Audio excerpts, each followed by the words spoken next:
Hello NFL fans and welcome back to the Wall of NFL channel. In this video today I'm going to be previewing the Week 13 action coming up over the next few days and also recapping last night's Thursday night football game between the Cowboys and the Saints.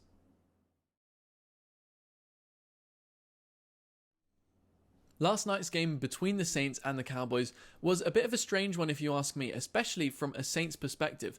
I think the defense played really well. Marshawn Lattimore had a bit of a down game considering how he normally is, and the defense in general, it just wasn't quite working. They are fantastic, especially stopping the run. I think they're one of the best, if not in the top 5 in terms of their rush defense at the moment.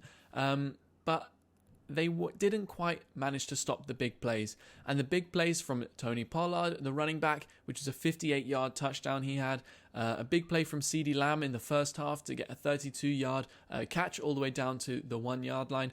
And a couple of other big plays here and there meant that the Cowboys, despite not being able to move the ball very well, they were able to be big difference makers in the end, and they were able to march the ball down, not really march the ball down the field, but when they did make that big play, they were able to capitalize and get some points on the board. They did get a touchdown defensively from a pick six from their defensive lineman, but I think all in all, the game really came down to the interceptions that Taysom Hill threw. He threw 4 interceptions on his first start back from injury, and he just wasn't quite good enough. And I think that Taysom Hill, whilst he did provide an excellent attack on the run, running the ball, he was really bad passing the ball in the end. I think after that injury that he suffered in the first half when he really hurt his middle finger on his throwing hand, I think that it meant that he wasn't really able to kind of move the ball, throw the ball as well as he should have been able to, which really stifled the offense. He was underthrowing his receivers or just missing them in completely, and I think that was the real problem for the Saints, and they just were not able to move the ball down the field. They did end up getting 17 points, and that pretty much was down to Taysom Hill running the ball, and of course Deontay Harris at the end of the game getting a 70-yard touchdown. Micah Parsons, DeMarcus Lawrence and Trayvon Diggs definitely stood out on defense for the Cowboys, and those big star players are going to have to come in clutch, especially when they play big teams, big rivalry games coming up in the next few weeks. They've got the Washington football team twice, the Giants once, and also the Eagles once, so they're going to have some tough battles ahead in the division.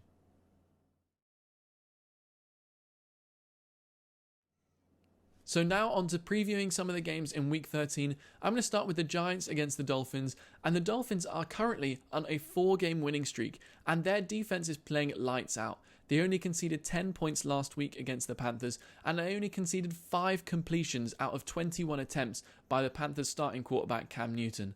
So with their defense playing so well, and Tua Tagovailoa having the best stretch in his career in terms of just how well he's been playing, I think he's on like an 87% completion percentage at the moment. I don't know whether that was just last game or the last 4 games overall, but he's been doing really, really well. The Giants are also going to be without Daniel Jones, who is their starting quarterback, and he was just ruled out today by head coach Joe Judge, and it means that Mike Glennon is going to be starting for them at quarterback, and that's not a very good sign. When Mike Glennon did have to play earlier this season, he did not do very well. I think they didn't score any. They only scored maybe 7 points while he was on the field, I want to say. I'm not entirely sure about that, but basically the Giants have not been very good when Daniel Jones hasn't been on the field, so they're going to really struggle against quite a hot Dolphins team at the moment.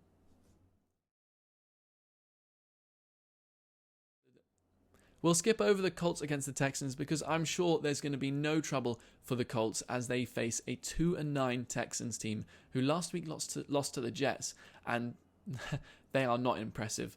So the Colts are definitely going to win that one, and Carson Wentz is actually having a pretty decent year so far. So I think, yeah, they won't have any trouble, especially if they hand the ball to Jonathan Taylor.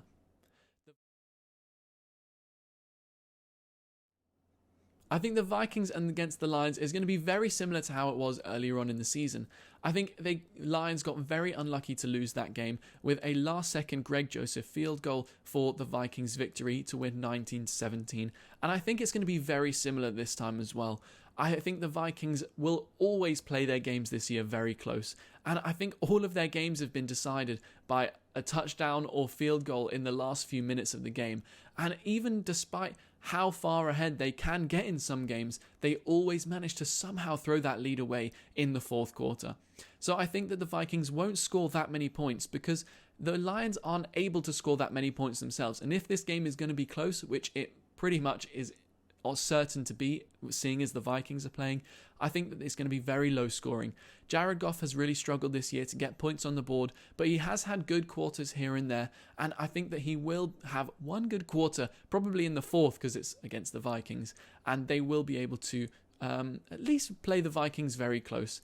I think this could be a really good opportunity for the Lions to get their first victory of the season, and you never know, there is actually a slim chance that the Vikings can still make the playoffs.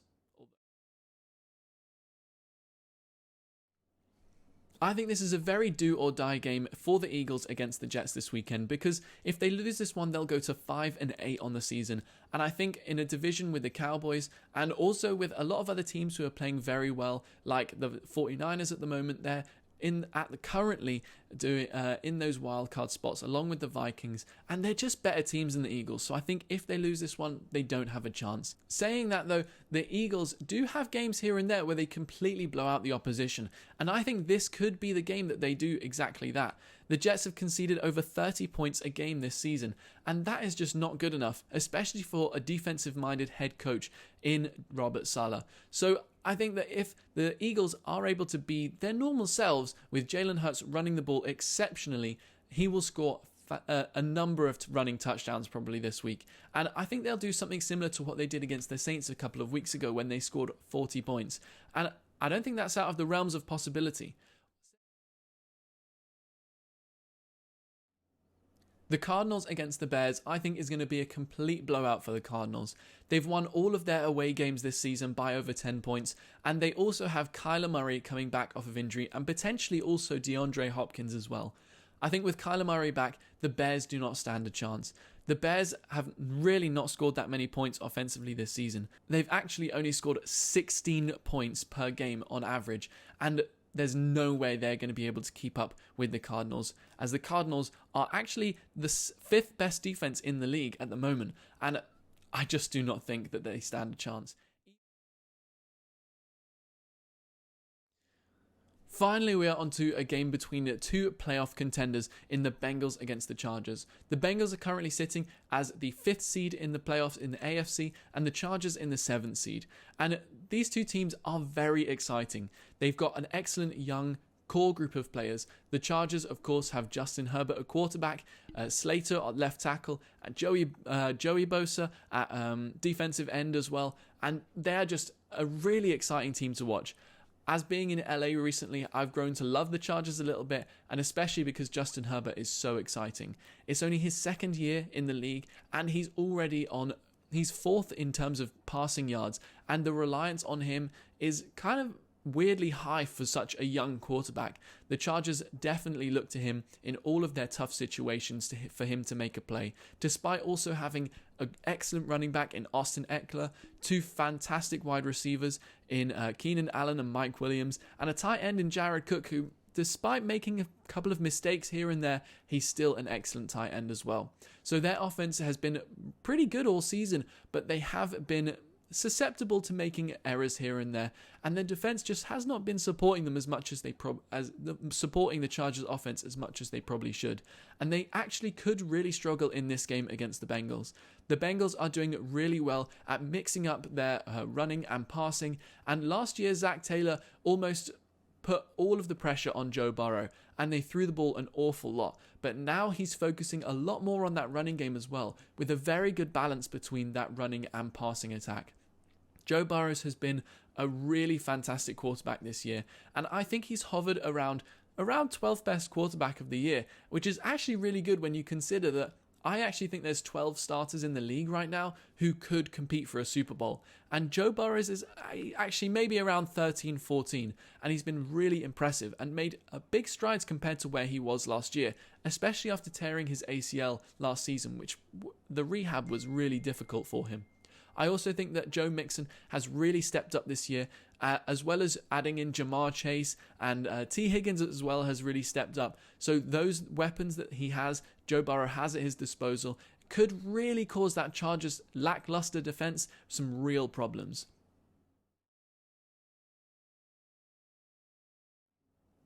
The Buccaneers against the Falcons, I think, is going to be a sneakily really good game this weekend.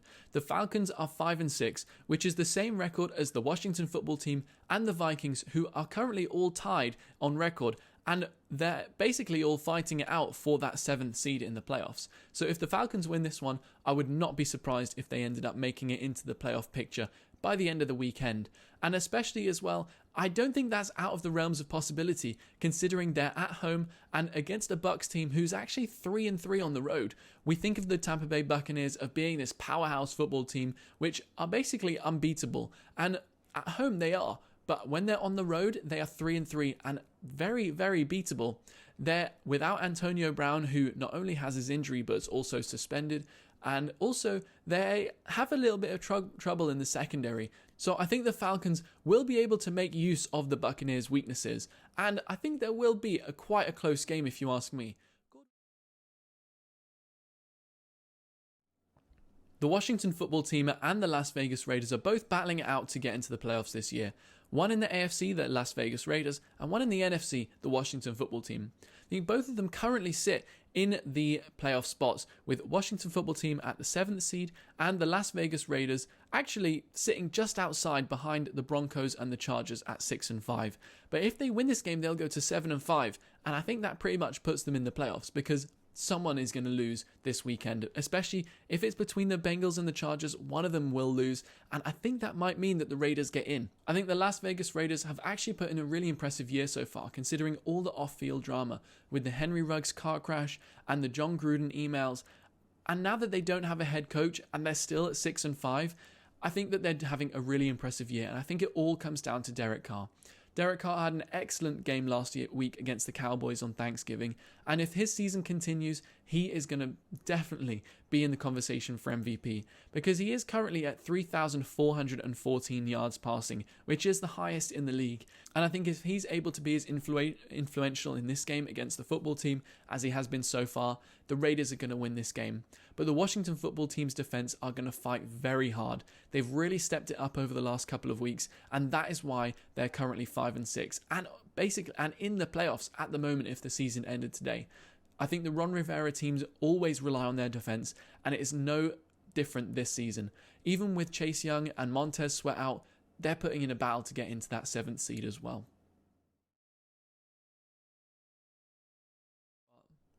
The Rams have had a lot of trouble in recent weeks, but one thing they have been able to do is beat up on bad teams, and I think that's what's going to happen this week. The Jaguars concede a lot of points, 26 per game, and I think the Rams are really going to capitalize on that. The Rams are 1-3 against winning teams, but if you think about it, that also means that they are 6-1 against bad teams. So I think that they won't have any trouble with this one, because the Jaguars' defense is really not good enough to deal with Matthew Stafford and Sean McVay's schemes on offense. I think this will be a big test though for Trevor Lawrence, because the Rams' defense isn't bad either. And with Jalen Ramsey on his having a revenge game against his old team, the Jaguars, he's definitely going to be motivated to stop Trevor Lawrence as best he can.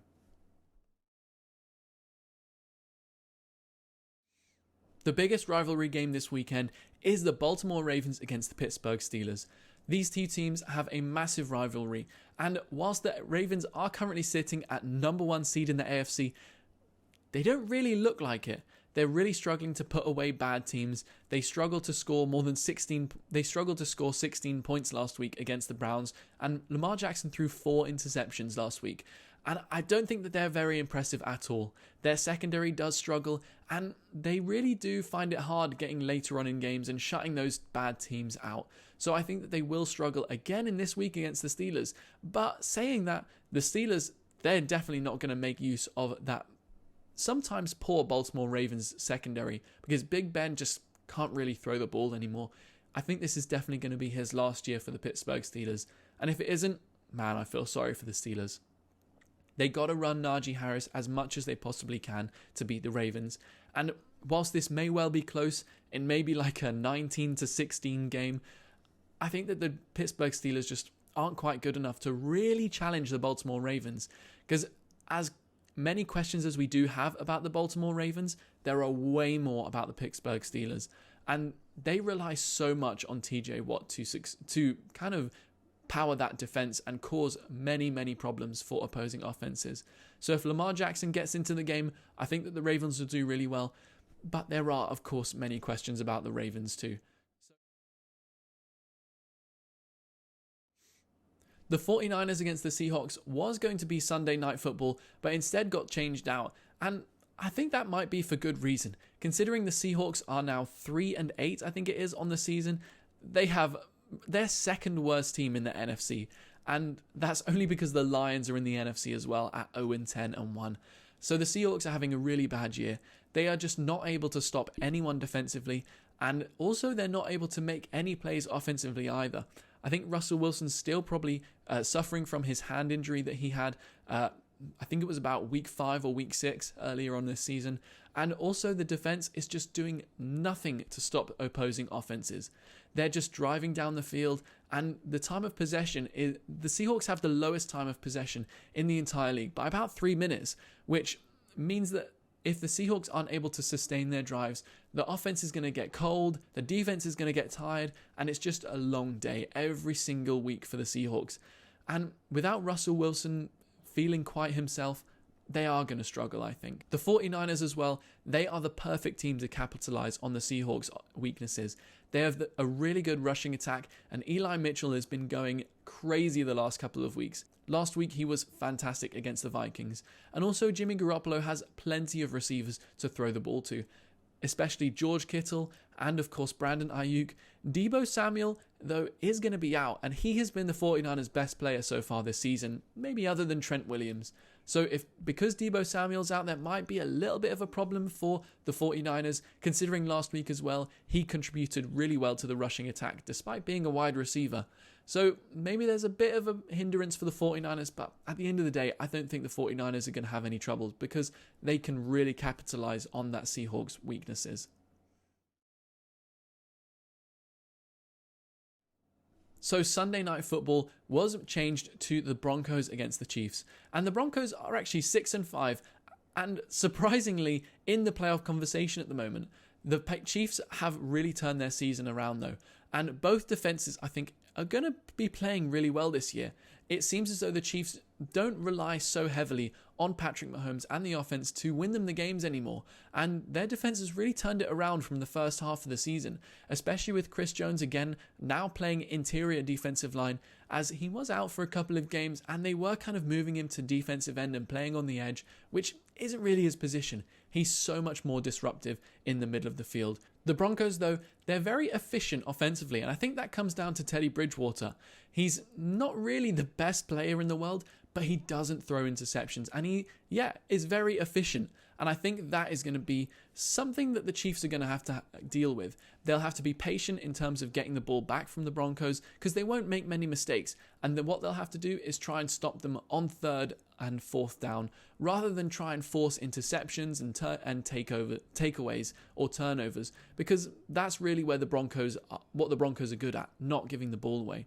I think the Chiefs' offense against the Broncos' defense is the thing to watch this weekend because the Chiefs offensively, of course, they have Tyreek Hill, Travis Kelce, who's having a bit of a quiet year for Travis Kelce's standards, and also, of course, Patrick Mahomes. And I think Patrick Mahomes is still finding it difficult to throw it to any of his other weapons like Pringle and Josh Gordon. He's not really finding them as well as he probably should, so it makes it a little bit easier for defenses to stop the two weapons that he has in Kelce and Tyreek Hill. But I don't think they'll have an awful lot of problems. I think the Chiefs' offensive line needs to improve a little bit. They are okay I think it is at left guard with their rookie, who's playing really well, but the rest of their offensive line kind of needs to step up a little bit. I think Orlando Brown trade hasn't gone too well so far for them. So maybe that's somewhere that the Broncos can attack.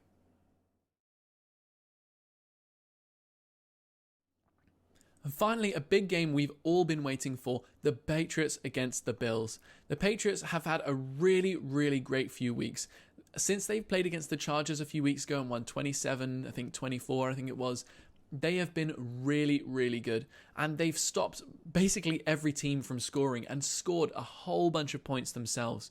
The Patriots are top in the league in terms of scoring defense, but the Buffalo Bills are actually top in the league in terms of yards defense.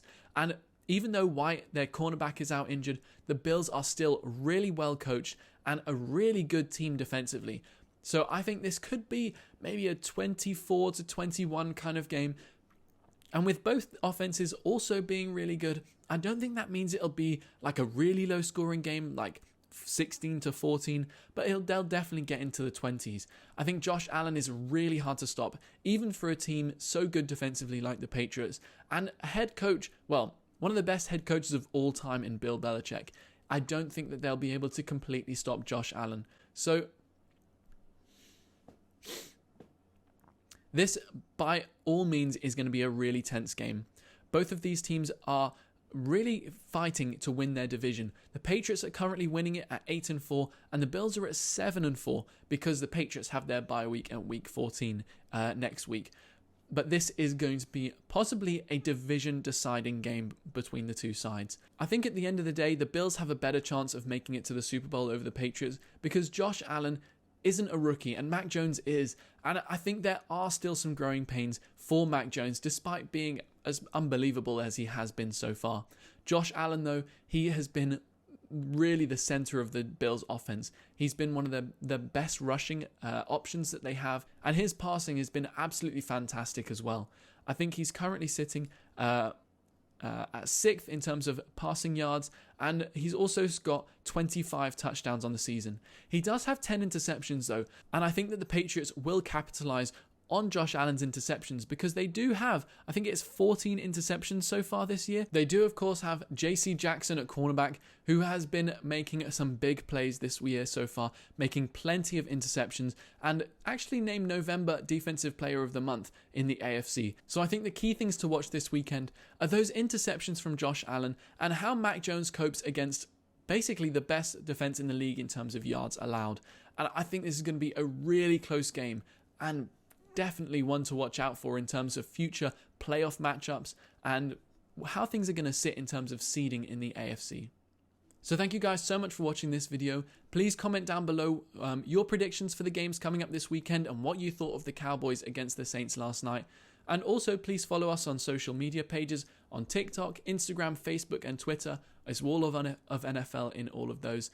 And also like and subscribe, and thank you again for watching.